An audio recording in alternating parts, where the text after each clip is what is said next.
Jani Franck from www.janifranckartist.com, and this is a Creative Life Note, a little mini video tutorial to help you live and work more creatively.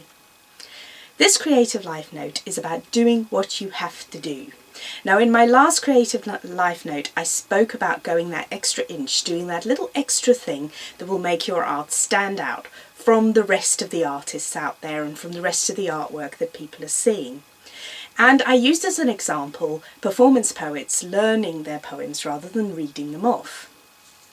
But in this one I'm going to talk a little bit about how you might get to do that extra inch, because often I think what stops us from going that extra inch is that we feel that the way we need to do that isn't right. There's something wrong with how we're doing it, and we struggle to find the techniques that are going to support us. Now, one of the poets that I watched the other night had written the first line of his poems just on his hands, and he didn't hide it. He actually mentioned it as part of his performance. But you know what? Even though they were brand new poems and he hadn't learned them terribly well, just having that first line written on his hand was enough to prompt him into reading the whole poem and doing a really fantastic performance, which we all really enjoyed.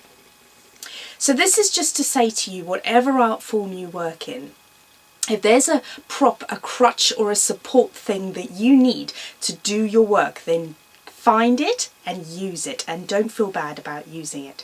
There are so many examples out there, such as prompt cards if you're doing live performance, different strategies and methods, and just try everything you can think of. As an artist, for me, I find in order to exhibit my work, I have to put it up and then not be around when the first few people see it. I find that that can be quite stressful for me. So in order to get my work up there, that's just what I do. And that is my advice. Find the thing that you need, whatever support you need in order to get your art made, get your art finished, and get your art out there to your audience. And if you choose to, even get your art out there so that you can be paid for it. Woo! Do what you need to do, and don't feel embarrassed or ashamed by the support that you need in place. I hope you've enjoyed this little Creative Life Note. If you have, please pop over to my website and see some more of my video tutorials. You might also want to hit the share button to share it with your friends and family who may find it useful. And don't forget to come and find me on Facebook and Twitter and let me know what you think. Thank you so much for watching. Mwah.